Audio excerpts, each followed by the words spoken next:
That's right. That's right. It's your boy, Brother Black One here with another strong video. And if you don't know who I am, and repeat myself again, I'm Brother Black One. And what I do is I help people make strong, sound decisions as it pertains to mate selection. And I just want to welcome everybody to the show.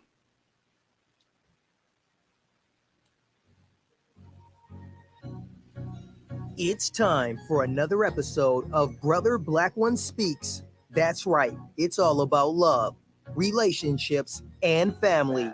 Come on, fam, let's work on this thing called life. And now, without further ado, here is Brother Black One.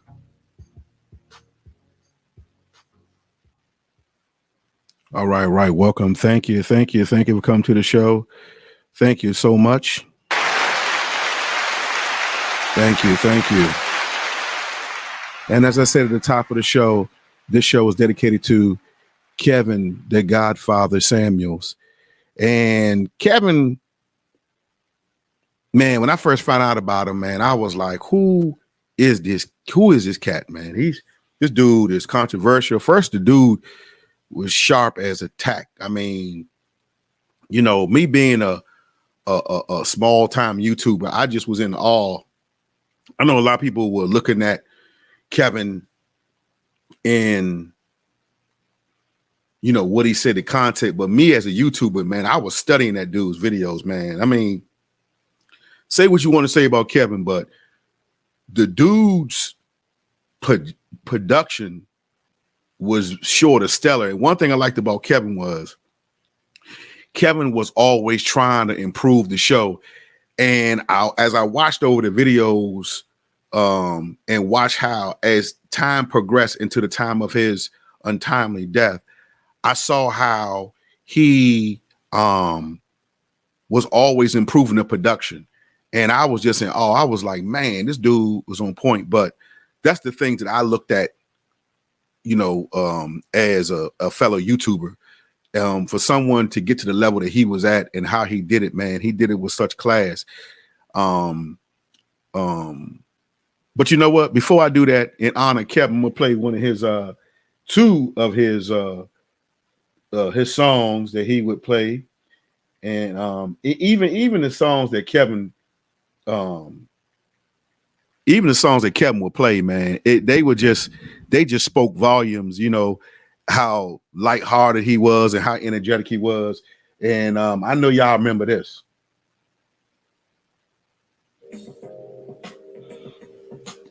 Yeah. They kept him say, let's get those likes up, get those likes up.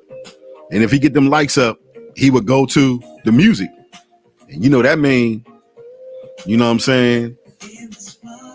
But everything that man did, it was just so sharp, man. Just so sharp.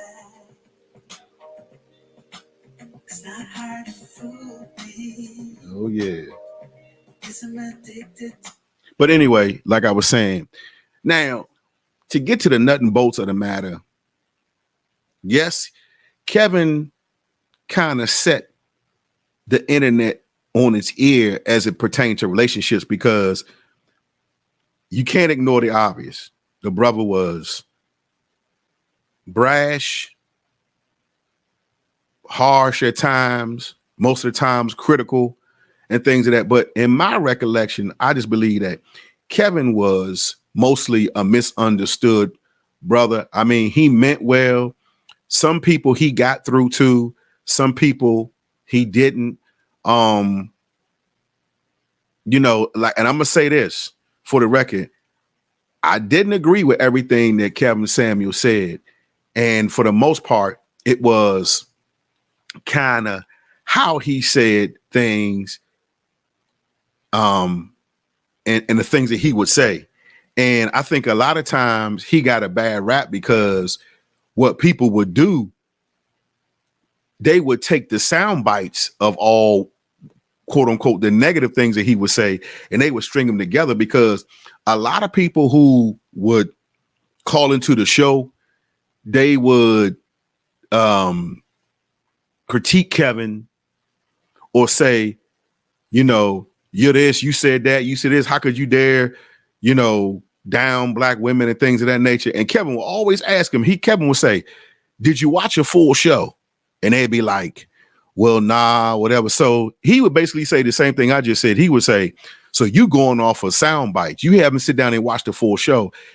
And at that point, people were already offended. Women, most black women were already offended. So Kevin could have said Mary had a little lamb and they would find something wrong with that. You know what I'm saying? It's just that when your ears are automatically programmed to hear in a certain light, it doesn't matter what that person said, because what happens is that they shut down emotionally and they're only going to hear what they want to hear. Right. But the only time like I seen Kevin, and I mean, you know, like I said, a lot of times Kevin didn't have the best bedside manner when it came to his delivery, but he meant well. And I think that people don't understand that the women were calling into his show. He didn't put a gun to anybody's head. He didn't force anybody. He didn't put him in a torture chamber. You called on your own free will, because let's be honest, something about Kevin intrigued people. Like, nobody won't admit it, but a lot of people was kind of drawn like a moth to a flame when he spoke, because, you know, he took his time. One thing I noticed about Kevin, that he was well read. And one thing that I learned from Kevin is people can argue out of matter of fact or matter of opinion. And I learned that being a grown man of 52 years old, I learned that, you know, it's like, okay, you can let somebody argue as a matter of opinion. That's just their opinion. So many of us get caught up in people's opinion, but it's arguing out of a matter of fact where you have something to underwrite what you're saying. That's a whole different show, if you will. And most people, and you know, mostly women, they will argue out of their opinion. And I seen so many women go toe to toe with Kevin, you know, try to dispute about, you know, he would talk about, name me 5 men inventors, name me people, you know, he always talk about how women wouldn't be able to survive without him, without a man. And one thing I like when he talked about the hand strength of a man is 7 times stronger than that of a woman. And he would just, you know, articulate over elementary things that, you know, being in human nature, you're going to argue anyway, because that's your privilege, your right, your prerogative to argue him. But very few people counteracted with Kevin with facts. It was always out of the well of emotion instead of being of sound mind. So, you know, Kevin, I mean, he got a bum rap, but you know what? Like they always say, if they ain't talking about you, then you must be, if they're not talking about you, then you ain't doing nothing right. But, and the whole world was talking about this dude, man. I just, you know, pray for his family, his daughter, his mother, you know, just his family at large, the Samuels family at large. It's just sad, you know. And then to hear people say, good riddance, I'm glad he's dead. They talked about the karma and all this and all that. At some point, we got to table all of that and realize this was somebody's father, somebody's son, somebody's cousin, nephew. You know, you still talking about a human being. And I mean, I don't, you know, wish that on anybody, you know, when it pertains to someone losing their life, you know what I'm saying? So, you know, I was kind of appalled when I first heard it, but then I said, you know what? It don't matter. People going to say what they're going to say in the comments. Some people, you know, troll and stuff like that. But I just think that Kevin got a bum rap. And also I think that it was never enough light as it was never enough a light shed on the fact that how many women did call back and say, Kevin, I'm working on losing weight. I've lost 50 pounds. Kevin, you saved my marriage. And I've seen shows where they called back and said, you know, Kevin, at first I didn't like you, but then I went back and I watched the full show and I changed my opinion about you. That's what made me the happiest, because you're not going to win all of them. You know, everybody's not going to, like they say, you're not for everybody and everybody's not for you. But he had a heck of an assignment while he was here. I'm a Mr. Dude, man. I mean, I turned a couple of my boys on to him, and it would be to a point, man, where we be sitting there, like when the shows come on Friday and they premiere, we be sitting there like it was like a TV show, because, I mean, Kevin always talked about his shows like his YouTube show. He treated it as a business to him, and it was, because he had stringent rules when it came to the etiquette and the house rules for his show, and he treated the shuts. And Kevin wasn't going to let nobody disrespect him. Y'all seen the highlights of women trying to get with him, and he had to put him in check. One thing I liked about Kevin was he always tried to maintain a sense of decorum and couth about himself, because he used to always say, ma'am, but ma'am, I'm trying to have a conversation with you, you know, yada yada yada. And some people would get out of pocket, and Kevin would have to check them. I mean, that's his platform. You know, if you're not going to protect your platform, then who will? You know what I mean? And I'm a Mr. Dude. So let me play his second. This is the one I played first, I believe. That was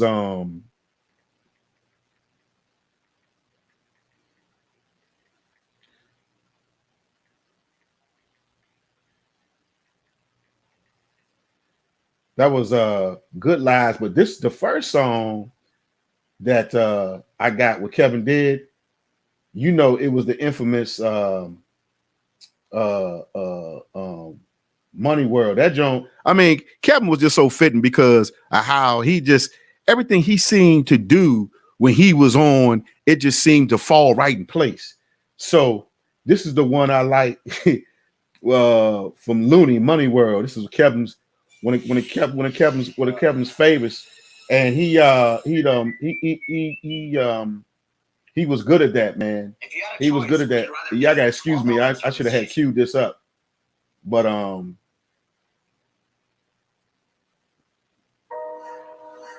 gotta excuse my blunder. I ain't have it queued up. Kevin, this for you, bro.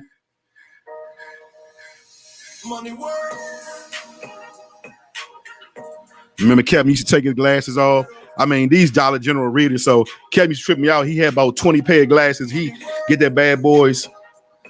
I mean, I got dollar store action, but Kevin had them $1,000, $2,000 frames. You know what I'm saying? You know what I'm saying? And he put them bad boys on. You know, he look at, you know, I don't have no candle in the evening, no scent in the evening, but you know, this is all a tribute to my boy.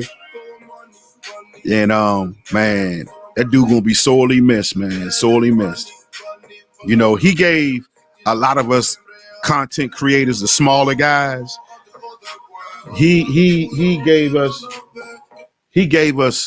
like hope, because man, the way Kevin presented himself, it was like that was some place that I wanted to strive to be. You know, again, I'm looking at his whole production, so I'm looking at it from a whole different other side. I mean, along that, you know, he's in the same space. I was the same space that he was in. You know what I'm saying? But you know, my viewpoint is not to. I'm not trying to down nobody. I'm not trying to call nobody out their name. I ain't telling, you know, I'm not calling no female dogs. I'm not talking about none of that, man. My whole thing is for the black family to well, first of all, before you get families, you got man and woman, and they got to know who they are. They got to be whole. They have to be healed. And then the man and woman is healed and whole, and then they come together as a husband and wife. and then produce the family, then the family is stronger, because right now we are a fractured people, but somewhere along the line we got to begin the conversation of healing. You know, put the high value man on the shelf, and put the all the superficial things on the shelf, and let's get to the core of the matter, of the heart. You know, the Bible says, out of the abundance of the heart, the mouth speaks. I hope I get that correct. I'm paraphrasing, but you hope you know what I'm saying. You know what I'm saying? So, like I said, man, I think Kevin got a bum rap, a lot of times. And then Kevin did have some supporters. I mean, I wouldn't say the room was divided as far as people liking Kevin, but I believe that he definitely got his point across. You know what I'm saying? Like, they would say, like, if if the rock hits you, say ouch or whatever, you know what I'm saying? So he was talking to you, but and see, a lot of people, some people just fast forward. They don't even know the origin of how really Kevin got started, or how this conversation of the high value man got started. Kevin, like he'll tell you, he's an image consultant. He never said he was a relationship coach. He always said he was an image consultant. And what happened was, out of him talking to his clients, the six-figure earners and the high value man, a lot of them were complaining to Kevin about the type of women, or the lack of women, because they made the money, they had the finances, and he got them groomed and tight, and he had this shirt and tie on, and he had them tight. But what happened was, they were like, where are the women, the counterparts, or where are the women that he talked about, the 3 F's, feminine, fit, and friendly. And he was brave enough to take a collective of all the concerns of his clients, which happened to be men. And I think he says almost 1,000 men he had dealt with, that he worked with. And this is where he basically was relaying the message, being a sacrificial lamb, if you speak, because a lot of these guys were scared to say something, because they was thinking that if they said something, they was going to get canceled, the cancel culture and all this and all that. So that's why Kevin moved the way he moved. And obviously he had tough skin, because he was confident in what he was saying, because again, like I repeated earlier, he was well read. He had his statistics down and pat, and he was ready. He's ready to take people on. I think now, where men were once silent, now they got, with the manosphere, and you got all these red pill coaches and stuff like that. A lot of brothers are empowered now, and it's time. I think if Kevin was guilty of anything, I think Kevin was guilty of holding people accountable. And it don't have to be relationships. It can be anything. Nobody who wants to be held accountable. Everybody just want to do what they want to do, get away with it. Oh, God know my heart, whatever. But you don't want to be held accountable. And to me, accountability equals growth. So, that's my, 2 cents on Kevin Samuels, man. And like I said, brother, rest in peace, man. I pray that you are resting in the arms of Jesus. You know what I'm saying? And hopefully we can carry on your legacy to it moves the post. It moves the needle. You know what I'm saying? Like, if we stand stuck and we argue back and forth, we're not gaining ground or losing ground. We're at a standstill. And what's going to happen to like my sons coming behind me and the younger generation coming behind us, if they don't have a positive example to look at, you know what I'm saying? So, man, I'll be, I'm praying for this gender war. And then and one more thing, and there are documented videos where Kevin did speak out saying he wanted to see black men and women together in healthy relationships. He is documented saying that, but that gets drowned out in the sea of arrogance and insults that Kevin said, people said he, that he offended them. And like I said, yes, he did. he could say things. He could have said things a lot better than he did, but that's who he was, you know what I'm saying? But I mean, and was it effective? I think it was, because it got everybody talking. And some women even took action, and men. Now I'm gonna say this too. He did get on some men. You know what I'm saying? He got on men too. That was early on, but he knew that if to get popular, he would have to come. That if he went at the women, that's when things begin to take off like a rocket. Because let's face it, ladies, y'all are more vocal. Y'all speak out more. Us men folk, a lot of us ain't that vocal, or as you say, outspoken. So when that's why you don't hear a lot of us. And I guess he was our long-awaited spokesperson. But like I said, bro, we gonna miss you, Kevin, man. And until next time, family, this is Brother Black One. See you next time.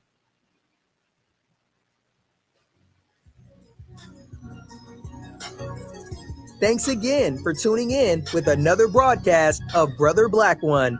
Until next time, family, peace and love.